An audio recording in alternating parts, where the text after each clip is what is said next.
Welcome. I probably don't need to use the microphone, but they're recording, so they asked to use a microphone, so I'm using a microphone. I'm so glad you're here. Welcome to our hospitality workshop.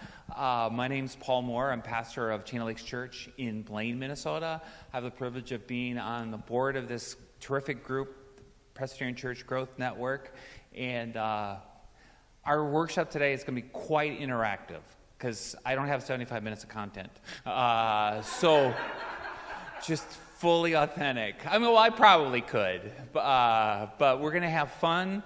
And my goal for you in this workshop is that you would have one idea implemented in 3 months. One. So that's my hope, and I include myself. So let's start with a word of prayer. Lord, we're grateful you've gathered us here from all over the country. We want to be like you, share hospitality. Wherever we are, open our spirits. You have a word for us. Give us wisdom. May you be present to us now. And in your name. Amen. So let's start. What I'd like to do is I want to be accountable to you as a group. One thing, do you have a question or something you'd like to receive through this workshop on hospitality? So you know what, let's do this. Let's all introduce ourselves, because I think that's great hospitality. Maybe we can say our names, where we're from, just one idea or question you have about hospitality you'd like to have addressed. Sound good? Paul, could we start with you? Sure. Paul Struth from Central Illinois, Clinton, Illinois, pastor there. As far as getting beyond the concept of we are a friendly church. No, that's great, Paul. Thank you. So I think what I heard you say, I'm a terrible writer, but the difference between hospitality and friendliness. How do we get beyond friendliness? So what we're doing, welcome Greg and Gray. Get a sheet, and we're just introducing ourselves. One thing we're interested in growing, hospitality. Yes. I'm Vicki Sanborn. I'm the worship elder at Wyoming Presbyterian in Milford, New Jersey. So I didn't come talk today, although it took an hour because we're in New Jersey. Our church actually has done hospitality well. Good.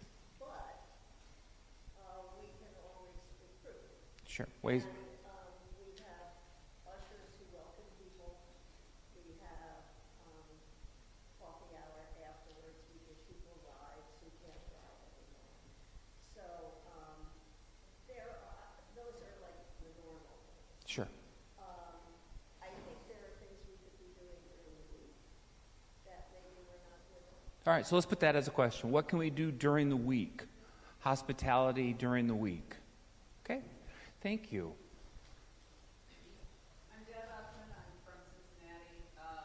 My question is, how do you get parishioners involved in actually doing this? Being hospitable. And not, what was it before the friendly thing? No, thank you. What I heard you say is, how do we get people involved? How do we go beyond just doing hospitality? That's like built in, Paul. Like they just do it. It's all good. This is interactive. People. Thank you.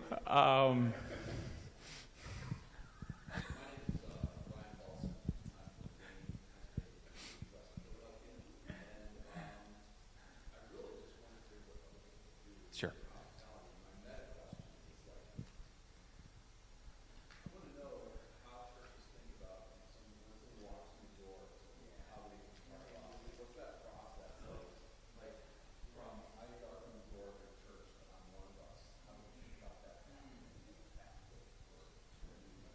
Okay, so what I heard you say, the kind of the process of the first time coming to when they join. What does that look like for different churches? Okay. Onboarding, sure. Thank you.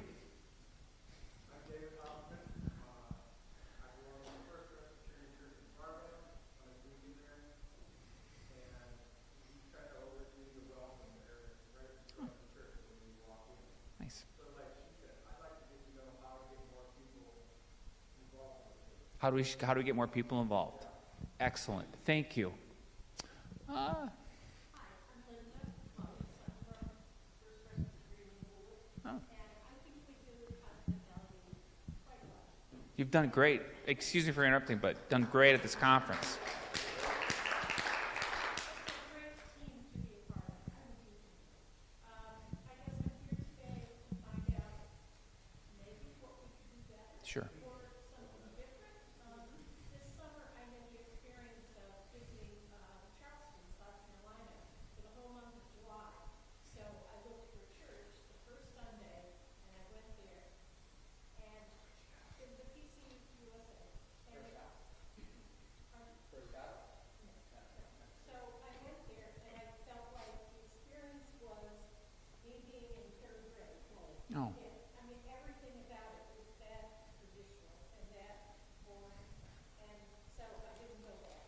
But I found another, I read a lot online about churches. Sure. And I found a really great church that I went to for the following 2 Sundays. And although I was still an outsider, there was much more sense of community. Sure. And there was a different vibe, and it was full of people and kids and older people. And I really said, you know, if I didn't have my home church, I could probably make this my home church. Beautiful. Thank you. Adam? My name's Adam Bowling. I'm First United Presbyterian Church of Gale City in Virginia, which is outside of Washington, D.C. I think my question is sometimes I think my folks can be a little, not too hospitable, but they can make people uncomfortable and do things that they think are friendly, but are actually, like I'm an extrovert, but they're off-putting. Like when I first got there, it was a tradition to like hold hands in a benediction. Well, that's really off-putting to a bunch of visitors. Or I had a guy stand up right before we let our scriptures, like, oh, I noticed we have four visiting families today. It's like that's way to calm out. That's not cool. Make people feel like noticed. Who like people are introverts don't like that. So, Nope. thinking about the things that are kind of on the, like I think of the things not to say when folks pass away list. We need to have a list of things not to do when they visit a church. Right? Like, oh, God need another angel. Don't say that. Also, don't Good. make people stand up and introduce themselves. Right. At the beginning of the worship service. Great. So thank you, Adam. What I kind of got is, what do we do to make people uncomfortable without not knowing it, but also things not to do? Good. Great. Gray Marshall, Central Illinois, alongside my friend Paul here. And, I had this experience, when I go on vacation, I go to churches, and I had this experience down south, way down south, where I went to this church, decent-sized church, where I went to their early service, and not one person talked to me. Not one person approached me. I wanted to actually have a conversation with me. I never darkened the door of that church. How do we avoid that? How do we avoid a situation where someone can go into a church and not have one person? Well, they gave me a bulletin, but that's it. That was not a great. No, that's good. I hear you what you're saying. So I'm going to interrupt. So how do we avoid not one person talking to us? That's great. Thank you. Mason Todd. I'm in Lexington, North Carolina. I think our church is quite good at hospitality in an appropriate amount. I've talked with them about that. I'm here to hear about other ideas on how to expand our ability to. Excellent. Thank you. Greg Bolt, Salem, Oregon. I think our church does hospitality once you get into the sanctuary really well. But I think our building, especially in the context of Oregon, can be foreboding because it's just a big church building. And so the question that's going around my session at the moment is how do we make the outside of our church feel as welcoming as the inside of our church? And so how do we, so what are the steps, like the sign, having people to sign, having where the door is, someone calls it the kitchen door, which is not near a kitchen, but if my grandmother, I never went to her front door, not one time in my life, but I always went to the door by the kitchen, which was near the driveway. But the front of our building is very few people come in. Very few of our people come in. And so it's just sort of like barren. So yeah, so That's good. So what I heard you say, Greg, is how do we make our outside building consistent with the inward hospitality that exists? Excellent. Thank you. How about this table? Please. I'm George Clark with Calvin Presbyterian Church in Statesville, North Carolina. And my question is sort of on the outside of the building. Yep. We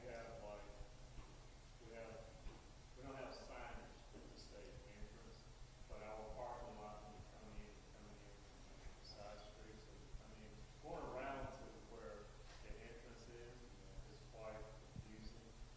And we had a bishop to come visit last Sunday, and he was so afraid because when we finally got inside the church, we before recognized who he was, and we had to say something. He said, "Yeah," he said, "but I'll tell you, he said, I want you to know I was here on time." He said, "But because I couldn't find the entrance, the front door." Right. He said, "I heard the music, I heard some of the sermons, I Right. heard the music, the singing, I heard some." He said, "I couldn't get in." Right. He said, "Like several doors, I couldn't get in." Right. And so, as you say, I know it's about signage and different things, but it's also what it should look like. Right. What's our vision? What do you do? I mean, it's just along that same line, how do we make that outside more welcoming and inviting? Yes. Yes. I know just since I've been there, it's just trying to get to become more friendly. Right. Hospitable. Like you say, you were there, hospital, you were there, and not once, not one person. When I first went to Calvary as a non-member, I was going to visit one Sunday, and we didn't get anyone to say anything to them. Boy, it was good key. We got a lot of. Right. Who is that person? It was the stairs. No one would say anything. Right. I'm not more of a person. Right. Thank you. Thank you, George.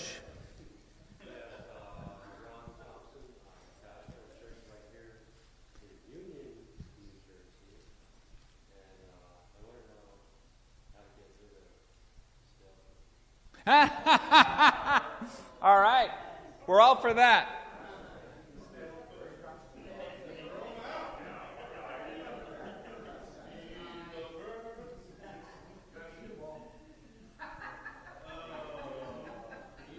But you know, if I can interrupt, Ron, your question reflects something bigger, because it's more than just stale cookies. Why would a church put out stale cookies? What does that say about what we think? How are we valuing people when we put out stale cookies? No criticism intended. We're in a safe space. There's no judgment here. There's no judgment in this workshop. Well, let me just finish introductions.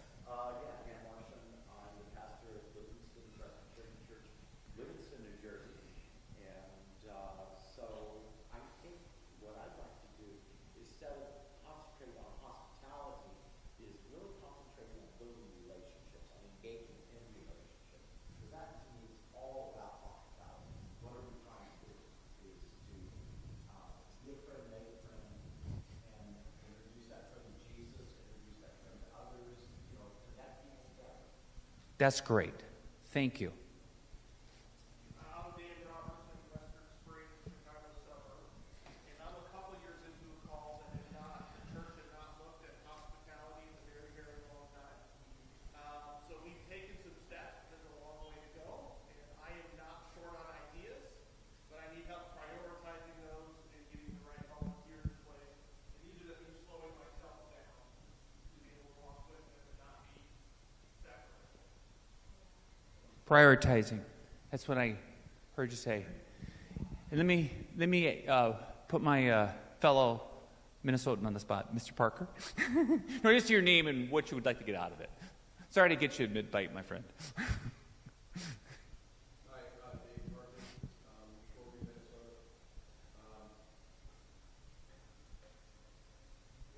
All of it. Yeah, it's all good. No, thank you. So that was an example of bad hospitality by me because I put my friend on the spot. Unintentionally, but that's what we do sometimes in worship, right? I have a guy in our church his EQ is really poor. He just doesn't know how to relate. And it's like, we don't want him on the team. So we don't put him on the team because he's bad at hospitality. Not on purpose. That's just who he is. All right, so what I want to do, so I want you to hold me accountable. Oh, excuse me. Another bad example.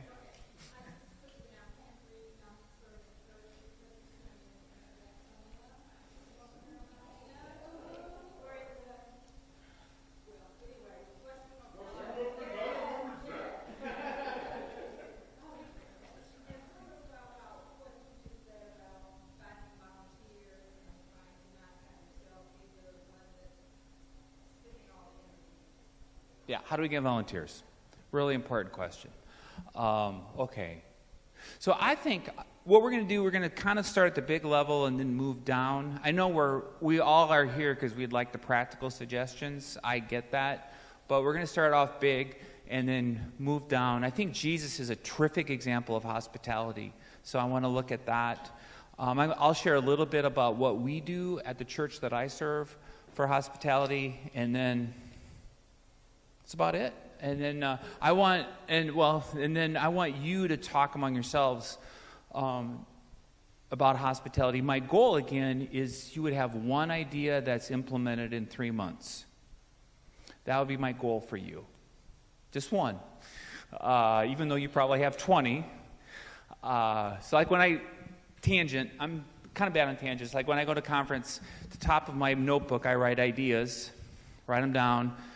When I get back to my office, I type them all up, 20 ideas. How many get implemented?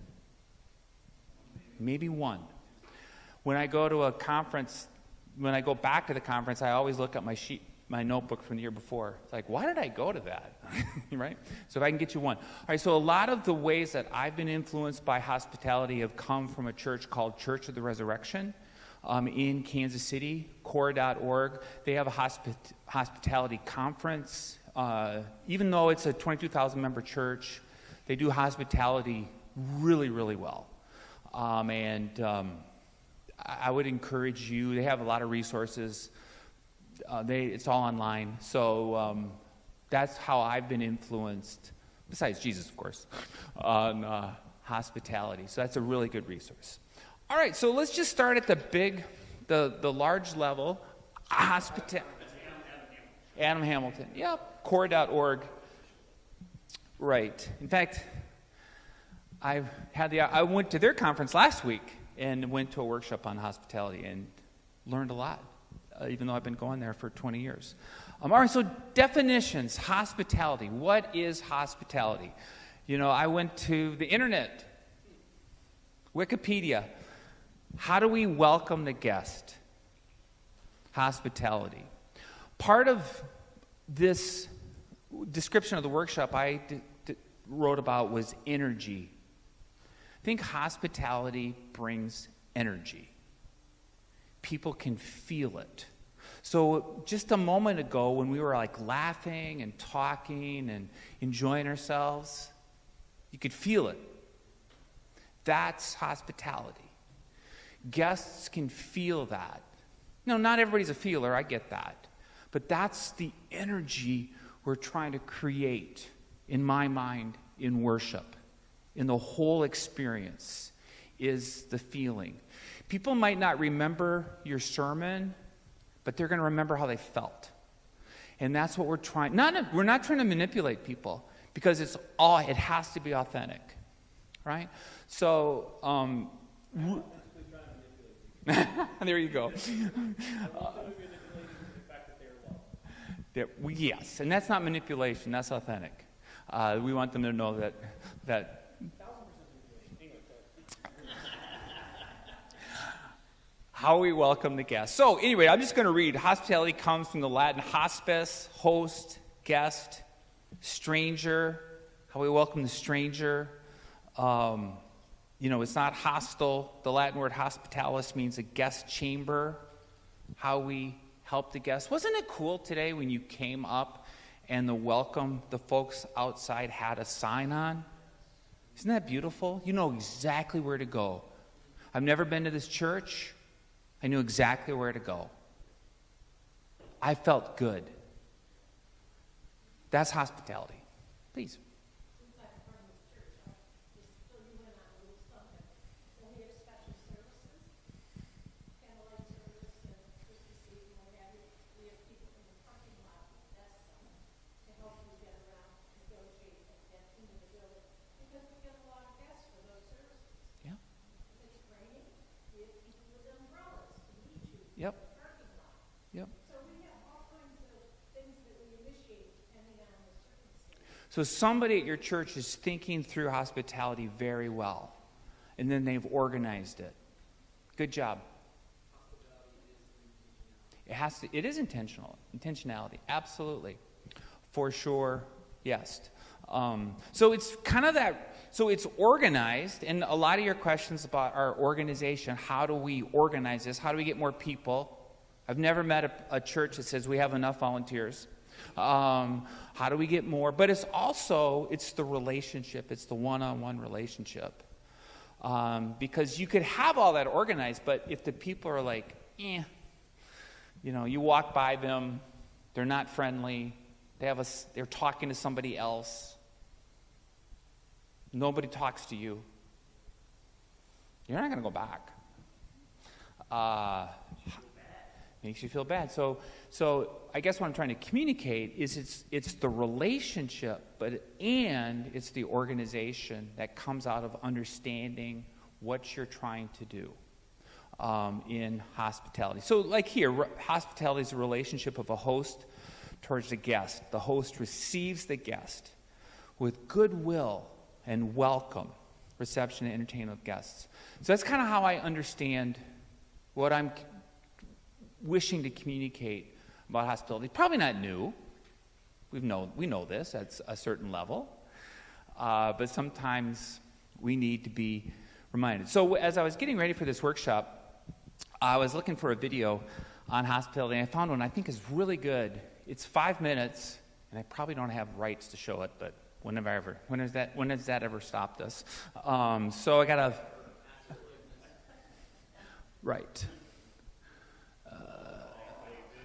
That's coming up.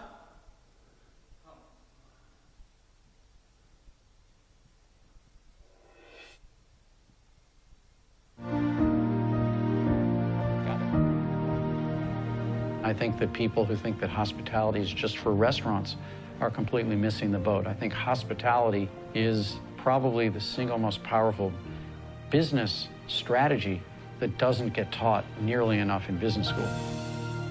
What we've learned in our business is to understand that service and hospitality are completely different topics. Hospitality is a dialogue. If you feel like I'm on your side, hospitality is present. If you think I did something for you, hospitality is present. If you think I'm customizing an experience for you, hospitality is present. We believe that the way you make people feel is what they remember more than anything. If you're going to provide the most powerful, sustainably lasting hospitality experience, believe it or not, we've learned you have to put your customers second. And that's not something I was ever taught growing up. I was always taught the customer's always first, the customer's always right. What we've learned is the best way to make the most customers happy is to make sure that the people who come to work in your organization are having a great experience coming to work. I think customers are expert at reading, is your staff focused on their work and are they having fun with each other? And if those two things are present, I can almost guarantee you a great customer experience. What we've been able to do in terms of hiring employees is to hire people 49% for their technical skills. You can be the best cook in the world or the best sommelier in the world, and we don't want you on this team unless you have the 51% emotional skills that lead to somebody who's got what we call a high hospitality quotient, a high HQ. And the 51% skills generally add up to somebody whose greatest pleasure in the world, having nothing to do with how good they are at their job, but whose natural wiring says it matters to me to make people feel better. And we've been able to identify what those 6 emotional skills are that are always present in somebody who's a 51%er. Kindness, optimism, work ethic, curious intelligence, empathy, self-awareness, and integrity. We have an expression around here which is always be collecting dots so you can always be connecting dots. There's absolutely no excuse not to know who you're talking to and not to know what's important to that person. And in order to do that, I've got to be collecting dots. We have search engines, we have databases, we have all kinds of opportunities to know who's here, who are they dining with, when did they last eat here, what did they order, what were we talking about, and we keep notes on all of that stuff. And then we put those connections to use for people that make them feel that this is a customized experience just for them. Gramercy Tavern is 21 years old and remains New York's #1 favorite restaurant in the Zagat survey. And we're really proud of that. I think that when someone says that you are their favorite version of anything, they're paying you the absolute highest compliment they can pay you. No one said Gramercy Tavern is the best restaurant. No one said Lexus is the best car. We'd like to think we are, and you'd like to think you are. But if somebody says, this is my favorite, that's inarguable. Nobody can say, no, it's not your favorite.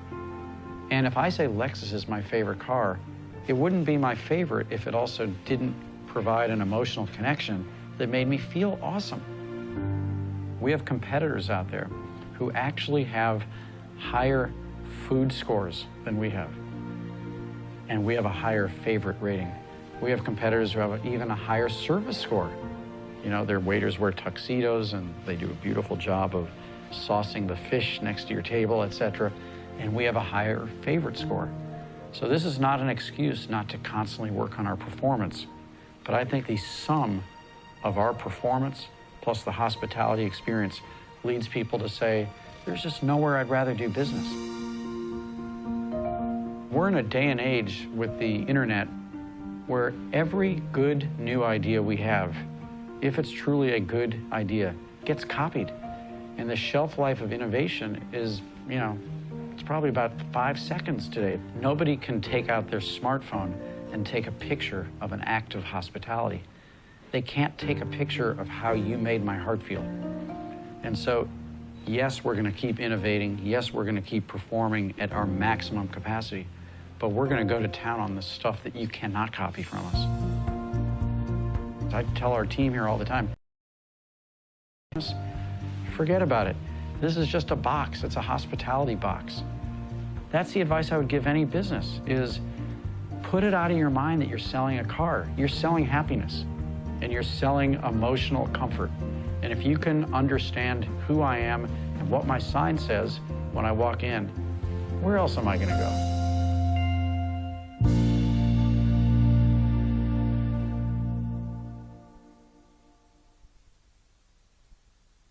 There's a lot there. Thoughts? What are you thinking? What's going through your mind?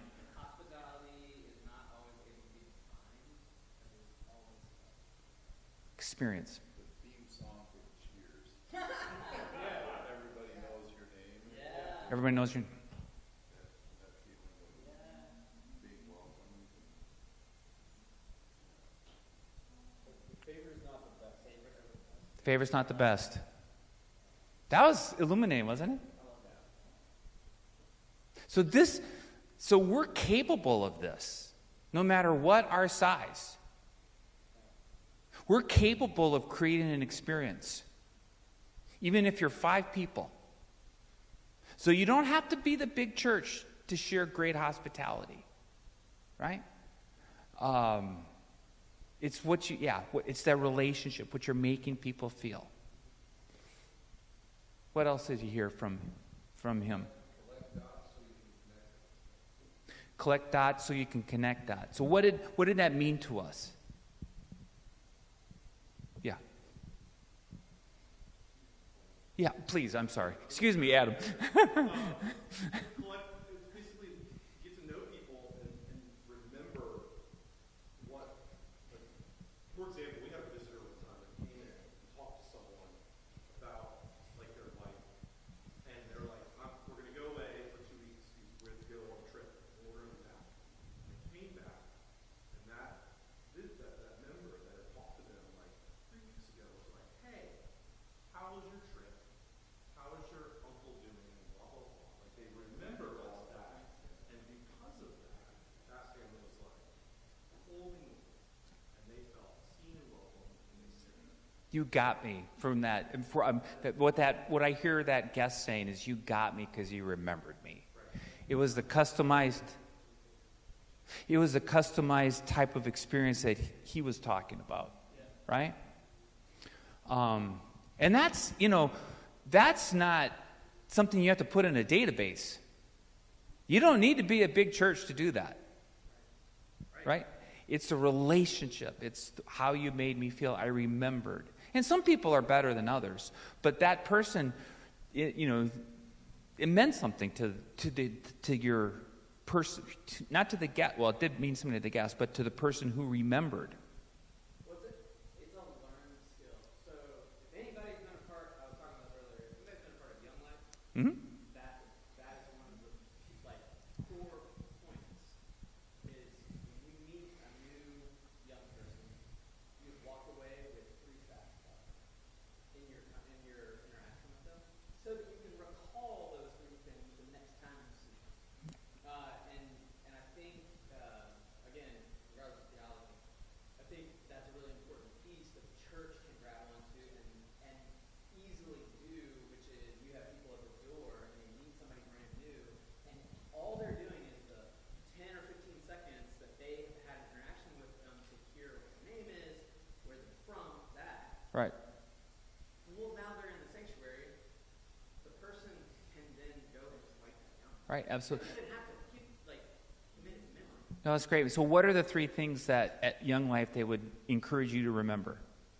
So there was name, it was grade, and then some specific fact that kid has shared. So name, grade, some specific fact. We could relate this to guests when they come in easily, right? Remember their name, where they're from, and one piece of information that they would share. So I would almost guarantee if that guest comes back and your person from your church says, oh, yeah, thank you for coming, Mason, and just to say they like what town are you from? What's that? Oh, Greensboro, North Carolina. Say they like the Panthers. What do you think? What do you think about the Panthers today? They're hooked. Right. All right. So, anything else on? Yes, please. We had an experience recently. We have the info cards, and some people fill them out, some people don't. And in staff, we go through on Tuesdays. We go through what info cards, and we talk about the people that we saw or didn't see. And last week we had someone fill out an info card and fill out a prayer request, but nobody remembered who they were, or they don't remember seeing them. Mm-hmm. And they said, well, do we need to put them in our follow-up sort of workflow? And I was like, of course we do. Mm-hmm. Why wouldn't we?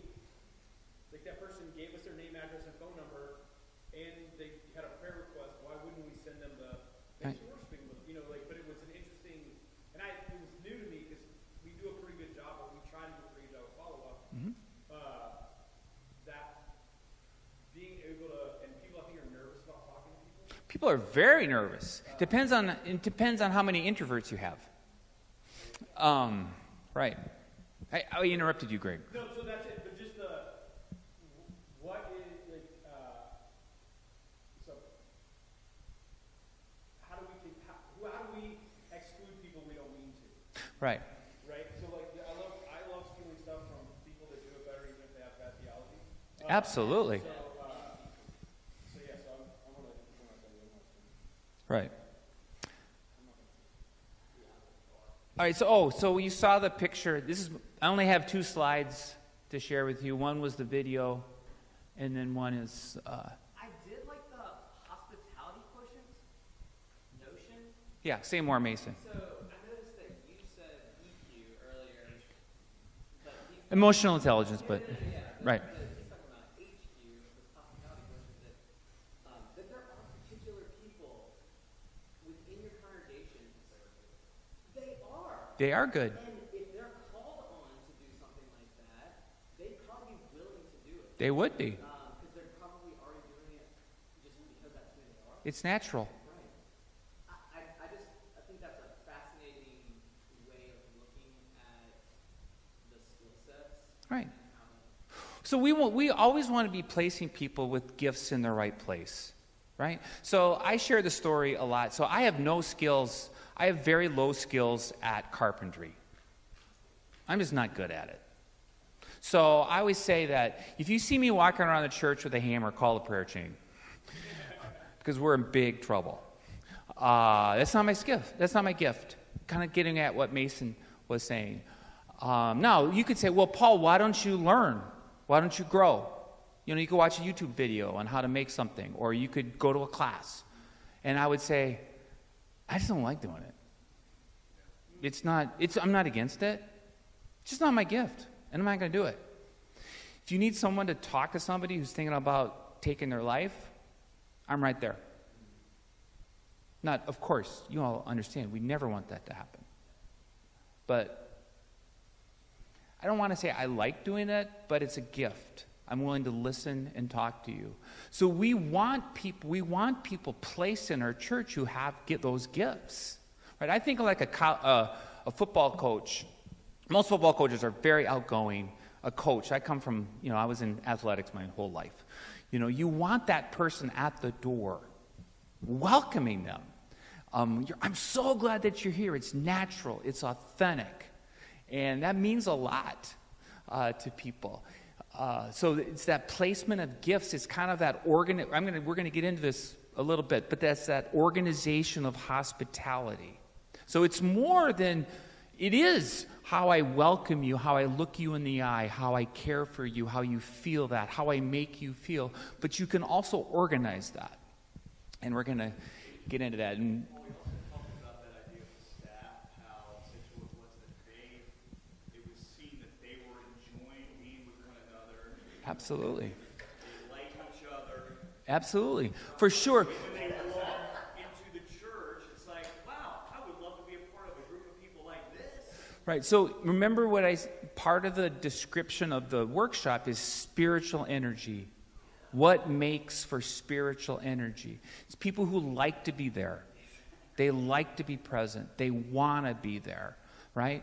And we as leaders, pastors, we're the number one role model of creating that spiritual energy. Sometimes we have to fake it. Sometimes we're just not there, and I understand. I mean, we all understand, right? We all have those days, but we have to fake it. I mean, I'm not for being inauthentic. I mean, if it's long-term, then that's a bigger problem. But people take our cues. If we're happy, if we're welcoming people, if we're going out of our way to care for people, other people are going to do that too, right? And we want to communicate that to most of our hospitality staff is going to be volunteers, right? So they have to do that. And then when you have that, then what do you have? You have energy. You have spiritual energy. And for a guest, they're sensing something's happening there that I really like. And that's what we want. We remember. I'll always remember the first time I came to Inglewood Presbyterian Church when the person had the sign on. I'll always remember that. So that's embedded in me.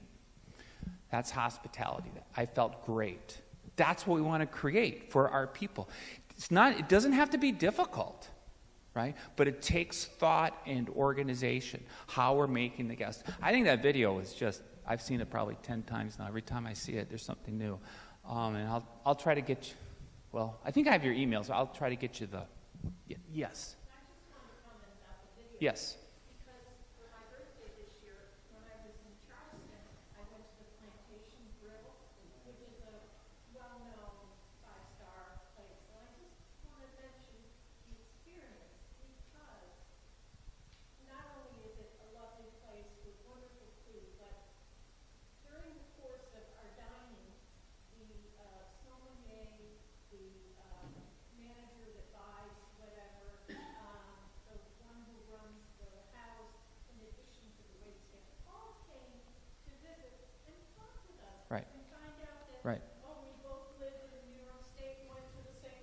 Right. And, you find out these little nuggets, and it's like, it enhances the experience Right. so much. Right. Because long after you've forgotten about the food, Right. you remember how nice people made you feel. That you felt it, right? Is the experience. And even those of us who are cynical are thinking, oh, they're just doing that because they want me to buy more drinks, right? But that's actually, they're doing that because they really legitimately, authentically care for you, right? And guests can decipher that in a heartbeat if our hospitality is authentic. If we're just doing this to get them, we want them to make a commitment to God, so obviously we want them all to come back. But if that's why we're doing it, they're gonna smell that easily, right? So it's that authentic that you shared, right? I care about you. Have you seen the series The Bear? No. Mm-mm. Have other people? Yes, this is Richie. Okay, all right. So it's an amazing thing that you could probably look it up, The Bear, and then type in hospitality. And the clip that they go to that talks straight through this, they're talking about the night and the guests that are coming in, and they have specific facts about the guests that are coming in Right. to make the event, or Right. that particular dinner super special. Right. And yeah. I think that's all great. Those are all high-end experiences. Right. All produce high-end experiences. Right. You could think of the difference between going to Culver's, if you ever did last week, Chick-fil-A, or just going to their average Popeyes, where they don't care if you walk out. Very much so. But you go into Chick-fil-A and all the staff has obviously been briefed on how to talk to you, and it doesn't make a difference. If I'm gonna go sit there and eat a sandwich, I'll go to Chick-fil-A. If I'm gonna pick up a sandwich, I'd go to Popeyes. But, you know what I mean? Even you don't have to have this high-end. You don't have to. No, you're totally right, and that's what that's what I want to communicate. You don't have to be the big church with the flashy, all that stuff, to have authentic hospitality. Yeah, please. Yes. Then I can be like, I'll talk to somebody, they tell me some little data point. I'm like, oh, Dave Parker's walking by. Hey, Dave loves this dude. You gotta meet so-and-so. And then all of a sudden you get a connection. Absolutely. Absolutely. Absolutely. Absolutely. Did you all hear? Okay. Yeah, Greg. I think sort of to that point, and I think to the point that you were making about restaurants and the Bear, like these high-end experiences where they're creating a space, creating a thing for you individually, but they know that you're not coming to Culver's. Right? They know you're not coming back to the whatever that place is called more than maybe once a year, unless right? And I think sometimes one of the reasons that we have our folks have trouble, especially the churches, smaller churches that feel anxiety about staying open, Yeah. is that we want to make a lasting impression so they will always come back. Right. We don't have that space. We don't enter it into, like Gray and I do this, where we have conversations with people in line. Right. Right? Like I'm never, but that's who I am. Right? Right. I'm an extrovert. So whoever walks in the building, if they're there once, or they're there every Sunday for the rest of their lives, it does not change how I interact with them at all. Right, and there's this insecurity sometimes, probably never happens at your church, where people are, a guest comes like, oh my God, a guest is here, what do we do? And I hope we're making a good impression on them. No, let's just be ourselves. Authentically care for people, because everybody can do that. We can authentically care for people. All right, so this is my favorite picture in the world. My granddaughter, and to me, it's not about me, but it's about her, right? To me, that's a picture of hospitality. So what do you see in her? Okay? Peace, comfort, safety.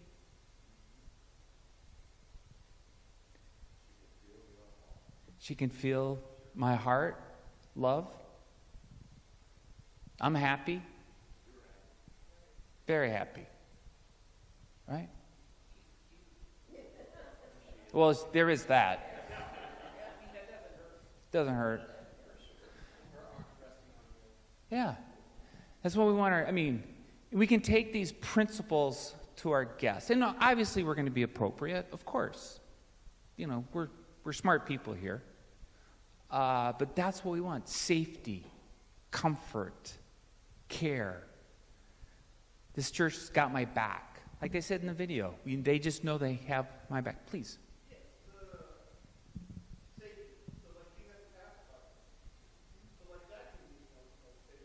Mm-hmm. And part of when we get down to more practical stuff too, we really are focused also. What are some ways we can provide those pieces of safety? Like, I know what's going on. Right. Someone who comes in that's perhaps unchurched or not familiar with the way that we do things. Right. How can we make them feel safe? Exactly. So part of our task, so let's talk a little bit about organization, thank you, is we want to be thinking through the eyes of a guest. What is a guest experiencing? We can't do that because we've been there too long. So sometimes we might want to get a secret shopper to come in, and churches do that. We might want to have, or even a friend of ours that come in, just come to my church, our church, the church that I serve, and just see how we treat you. And we want to always be thinking through the eyes of the guests. Now, our folks are smart. Your folks are smart. We can ask them, how do you think the guests are experiencing us? That's hospitality. I had a guy one time tell me the idea that, like, if someone was walking by your church and they were peeking in the window, would they have any clue about what was going on? Right. For sure. So, like, I think about, like, the language I use, how am I giving people permission or the ability to tap into what's going on? Well, and that goes down to language, that goes to transitional language, transitional sentences, whatever, to make it easy for people to participate and make it feel like it's a safe place for me to be. Absolutely. I was also thinking some more practical thing. I don't know, in the table they had set out at registration, they had earplugs. Yes. Wasn't that great? And like having some of our kids that have sensory issues, and just having a set of like headphones laying around, and they like those kinds of things, because it's loud, right? Like, or it might get loud, but I think those, like everyone else, like $5 for a Absolutely. Absolutely. All right, so we got a half hour, and I'm only on number 2, so we're going to move fast. And I guess I'm going to skip a lot of the scriptures, which actually I love. We could spend the whole time looking at how Jesus treated people. So I'm just going to share one. I want to get practical, because all of you came here for practicality. I get that. But I do want to share one story. I think this is a powerful story of hospitality. I'm just going to read it. It's Luke 7, 36 to 50. One of the Pharisees invited Jesus to have dinner with him. So Jesus went to the Pharisee's house. He took his place at the table. There was a woman in that town who had lived a sinful life.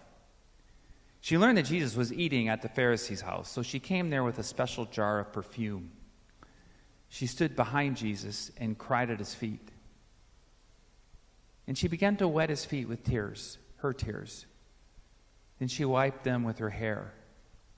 She kissed them and poured perfume on them. The Pharisee who had invited Jesus saw this. He said to himself, if this man were a prophet, he would know who is touching him. He would know what kind of woman she is. She is a sinner. Jesus answered him, Simon, I have something to tell you. Tell me, teacher.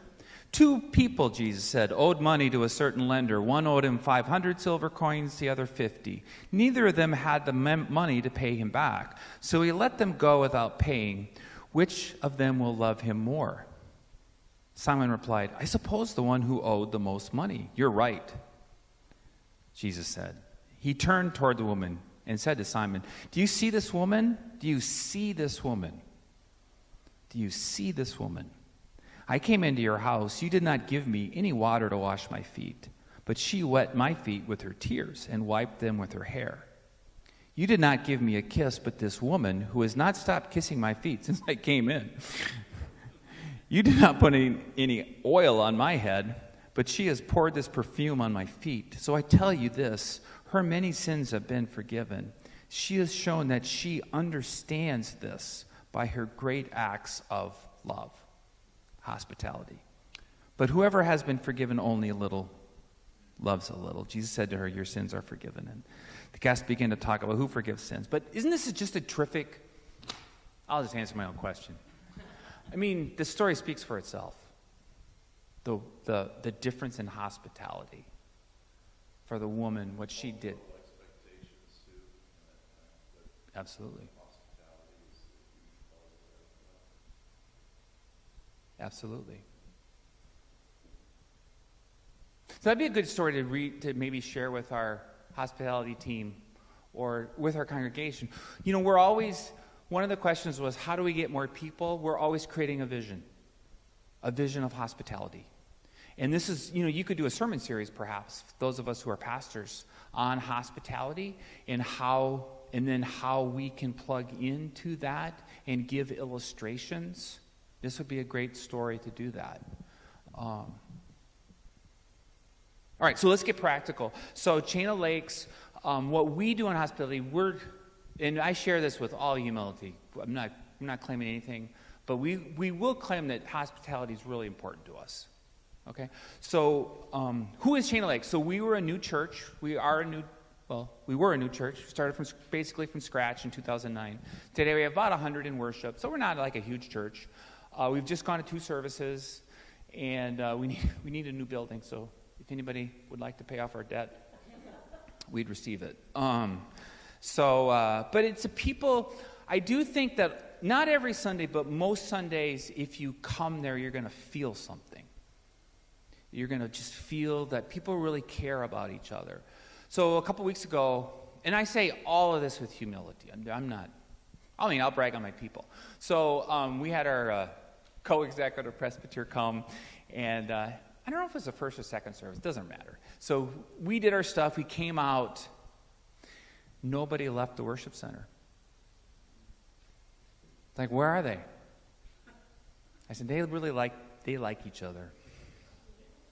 They haven't left. So that made my heart sing. That's not something I control, right? That's hospitality. People just love to be there. And that's what we want for our people. We just want them, and I do think that as pastors, we set that role model. So we're a role model for that, of just loving to be there. All right, so a little bit, just briefly, and I'll say more about what we do. So this, on your third page, this is our culture. And we are actually proud of this. So at the top is our purpose statement. Our purpose statement answers the question, why do you exist? We say it every Sunday. If we're doing well, every ministry will come out of our purpose statement. We're called to be an authentic Christian community where strangers become friends, friends become disciples, disciples impact the world. Who are you? That's who we are. That's our purpose. Then we have 8 core values. I actually think there are too many because I can't always remember all 8 off the top of my head. But the number 1 core value that we have, and this is actually, I think, by accident. I don't know how this got, but hospitality. So this is how we understand hospitality. We go out of our way to welcome people as Jesus welcomed them, with an open heart and open arms. So that's what we want for a guest on a Sunday morning, that they feel that we have been really the arms and heart of Jesus to them. That's a big aspirational goal, but that's what we're aiming for. Anything that doesn't reflect hospitality, we don't do. I always say that I'm never going to get mad at Chain of Lakes unless we break a core value. Then I'm going to be furious. And what we want at our church is, it's not about me. I know that that the congregation has embraced it when the congregation rises up, even before I do. So this is kind of, just really brief, this is who we are. Hospitality is number 1. We're just about to hire somebody. I'm really excited, full-time person. And I just gave every candidate this. I said, how are you going to help us lead? This is who we are. And how are you going to help us? One of the questions was, how are you going to help us live this out even more? So that's just a little bit. It's more than hospitality, but hospitality is number one. All right. So at our congregation, what we do is when you come, we don't have anybody in the parking lot yet, but you're always going to get greeted at the door at Chain of Lakes. Hopefully, and we blow this all the time, and it just pisses me off. But I can't say anything at the time. So hopefully the door guest is not talking to another person. That's really tough. Because it's not like you can go up to them and say, would you just not talk to each other right now? But it's training, right? So we got to train our people. It's always welcome. I'm glad you're here. That's all they say. Welcome. I'm glad you're here. You want to look them right in the eyes. And then they open the door for them. So they come in. We have a very small entryway. Then I greet them. Every Sunday, every service. What I say is welcome. I'm so glad you're here. Thank you for coming. Every person. I don't care if they've been there every Sunday for their entire life. I'm glad they're there. Welcome. So a couple things. It's hard because what happens a lot of times is people want to come and talk to me from the church, and I just have to put my Papa Bear hat on. I tell them, don't talk to me. I've trained people. I've said, if you come and talk to me, I'm going to be a bitch. Don't talk to me. I said, you can talk to me anytime during the week, but not that 10-minute time. My task is to welcome. I mean, that's a little strong, so just give me a little benefit of the doubt. But it doesn't happen because people come and talk to me. I just try to exude the don't talk to me. But anyway, so we welcome people. So within 15 seconds of coming in, they've been welcomed twice. So then we have a very small entryway. And if somebody comes in, I ask them to fill out a name tag.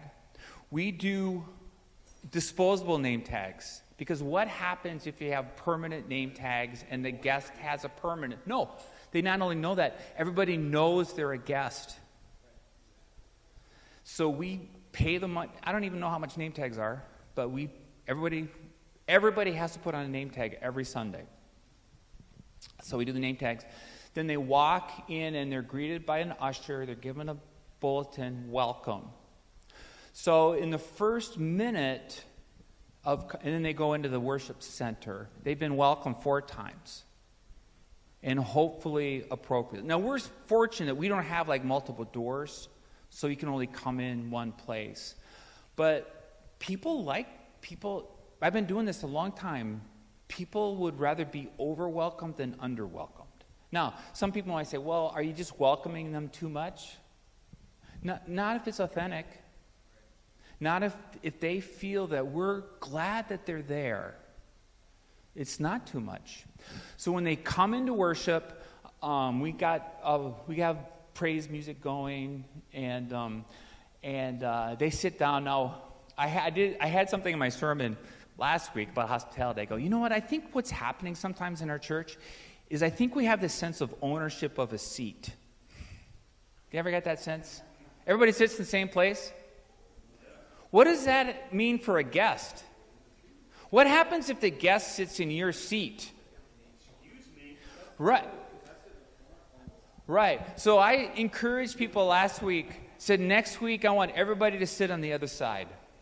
You there, I want you to sit over there. You there, I want you to sit over there. And I'm going to do it too. I'm going to sit in a different seat. But it's just that sense of nobody owns a seat. And the guest can pick up on that. What would happen if a guest came in, sat in a seat, and the usher says, you might not want to sit there because such and such always sits there. You've lost them. So it's just these little things, right, of hospitality. We always introduce ourselves, staff. The first thing, Jan Bohm, she's our music director, she introduces herself. It doesn't even matter if we know that there's no guests. We always introduce ourselves. I always introduce myself. we do our best not to use insider language. So we don't have narthexes. We don't have knaves. We don't have chancels in our church. We want to use language that people can understand. So the other thing that, please go ahead. Yes. Right. Right. So, no, I think if people show up late, I would encourage them to come on time. I would try to figure out something, but sometimes they just don't do it. It's a habit. You might put volunteers.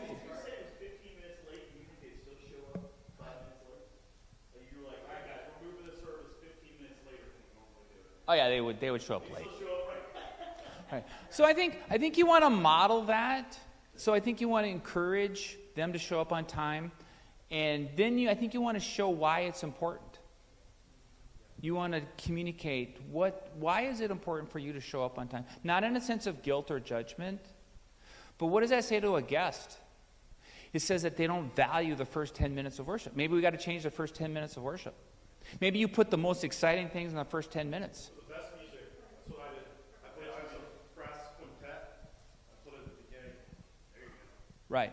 So please. So for volunteers, could I be instructed? Right now they come to these announcements, and I know people are coming in not being greeted because they're 10 minutes late, and my greeters have already come in. Yeah, I would encourage them. Me personally, I would encourage them to stay for 10 minutes and greet everybody. In our contemporary service, we put a gathering song. These aren't when we're talking. Yeah. Hospitality fellowship, and they wouldn't come in until they heard music. Right. So we shifted our service, and we started a song before the service started, almost like a practice song. And so it was like the cue to come in, and then we did our welcome beginning of the service. So again, I think that's in your context. I'm doing that. Doesn't matter. Right. So I think you just have to. My word of encouragement would be to continue to cast vision. Why is it important for them to be there? It's tough because, like Paul just said, you're changing a cultural value. So it's not easy. But you're mad at them in a way. Maybe you aren't, but I would be. And you don't. But you can't share that judgment because then they'll react against that. So there is something fun and games-wise that you could do, which is, are you a serious person or a person? I build series before. Okay, so like the next time you start a series, whatever, that first 10 minutes or whatever, Oh my gosh. there will be a cue that is dropped. Yeah. No, I think that's a good idea. And then at the end of it, whomever gets the answer to you quickest wins. Right. You could do something. There you go. I love it. All right. I did a bingo card. Yeah. And I forgot to say harp, and that was on the bingo card. So I had 10 different people come up to me and go, "Why didn't you say harp?" I had blackout, and so if you got blackout, you got a gift card. So like a local coffee shop does. All right. So, friends, I got 10 minutes with you. Part of hospitality is respecting when we're supposed to. Things I want to share. I do want to go through this in 10 minutes. So one of the things, we started something a while ago called a guest connector. So a guest connector's task is to talk to the first-time guests. So they kind of roam. They have materials.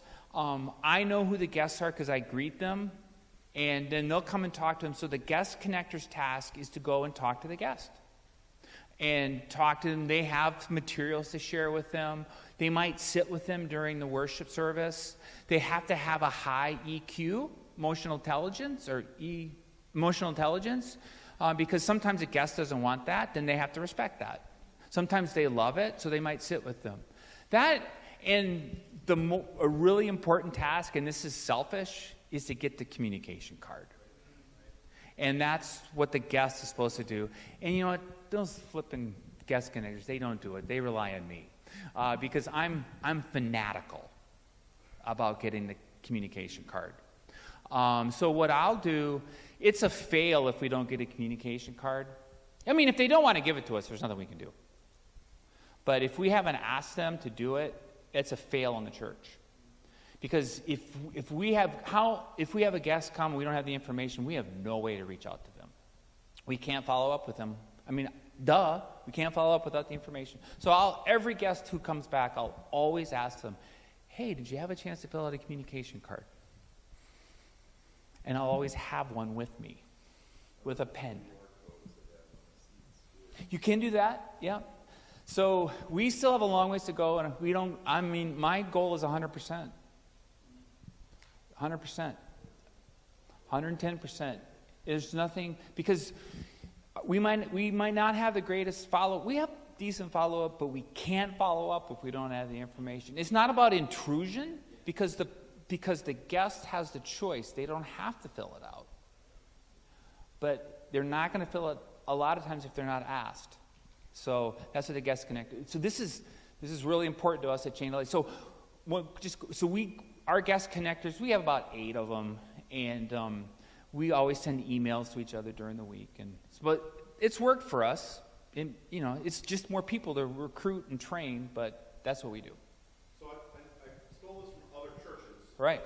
If people turned their cards in, they were emailing them like gift cards to Dunkin' Donuts or whatever. Right. I was like, let's do something different. So if we tell people if they fill their card out, we're going to donate $5 in their honor to one of these 3 ministries. Oh, that's a great idea. And so it's like a local, regional, and I know we've got British coworkers. We support some Canadians in Oklahoma, so that's one of them. So anyway, just another idea of like a way. That's a great idea. It's like we'll donate in your honor. Like it's a motivation for them to turn it in, and we also push our online folks to fill it out online. Right. So That's a great idea. All right, I promised I want to be respectful of Beyond Friendly. So I think Beyond Friendly, I'm just going to go through these fast, is communicating that you care about them authentically. If they had a need, you would go and do that for them right then. I think the video was a good example. What do you do during the week? When we have guests, just really quickly, there's a lot of ways to do this. I send them an email the next day. I'll then show up with a gift on the Saturday. So I do gifts at their home, and I just show up. I don't go in the door. I've been doing this for 30 years. I don't go in the door. I've never had a negative response. People are usually they're always surprised to see me, and they like it. what are the gifts? We give a mug. We give like a really nice tumbler. Actually, a tumbler. We give a nice tumbler. And then we have all the information about the church inside it. What I really want to do is train others to do that, but we're just not at that place. But that's what we do for our follow-up. If they give us their email, we'll always put them on our email list. And they have the option of opting out.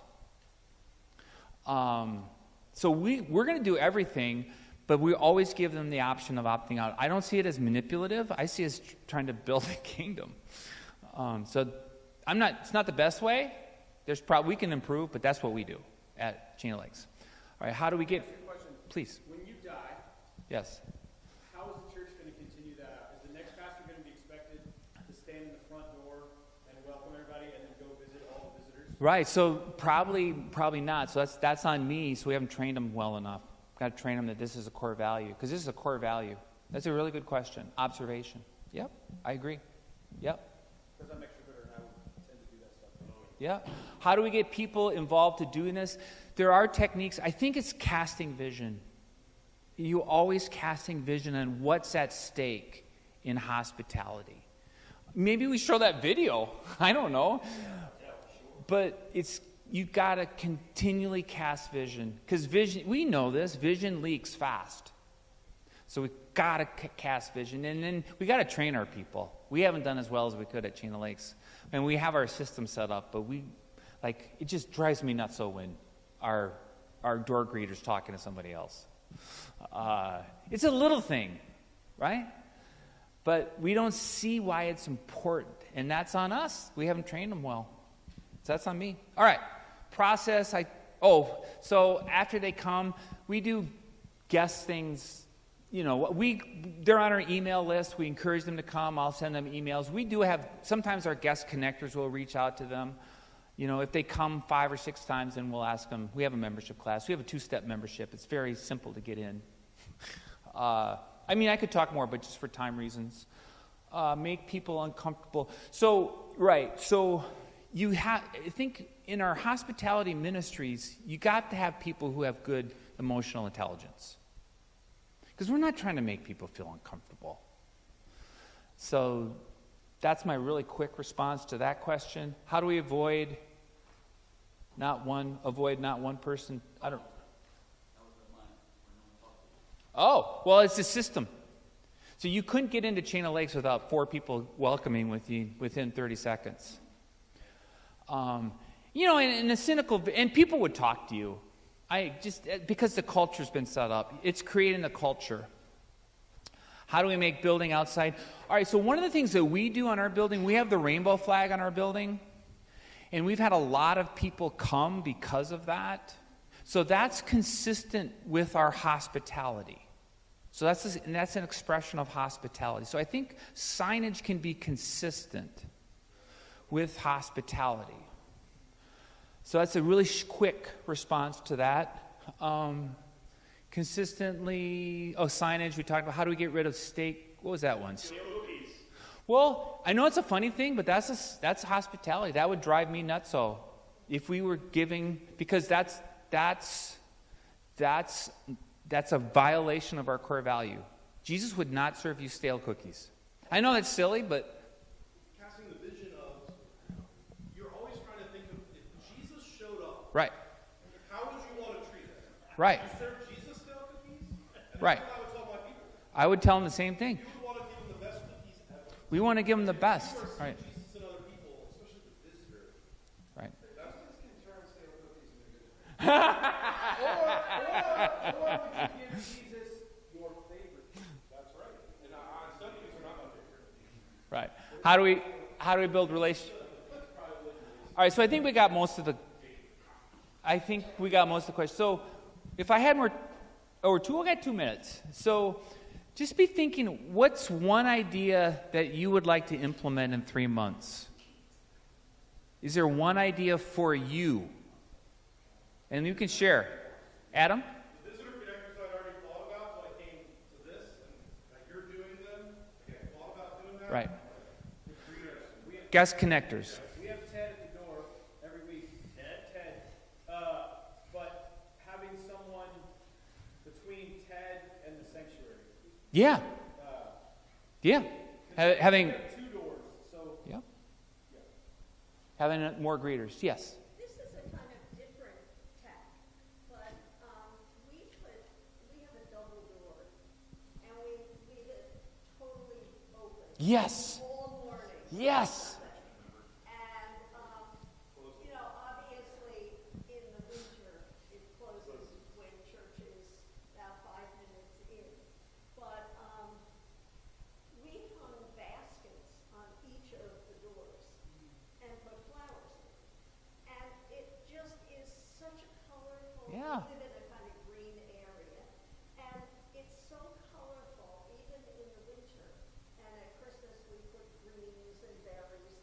And people just come up to the doors and they see these Yeah. flowers and the baskets. There's something about a basket that is very welcoming. Right.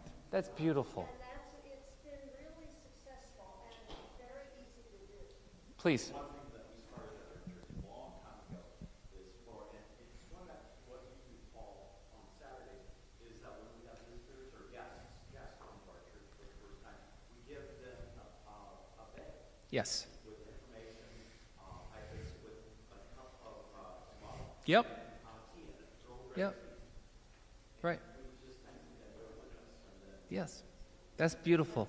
Yes, Greg. There's because mugs and stuff with your logo on it is been used a ton, there's a lot of pushback from younger folks about they don't want to, I might have come to your church once, I don't want to be your advertising anymore. Right. So giving mugs and doing that stuff is awesome, but maybe not your logo. Yeah. You can give all your information, but like just Yeah. That's respectful of the guest. Yeah, not having your logo. All right, so we're at 3:01. So thank you for coming. I really appreciate you. And I just bless. I hope maybe share, you have emails, but I'd be really, I'm pastor at coldpress.org. Be interested in how your ideas are in 3 months. So blessings to you. Amen.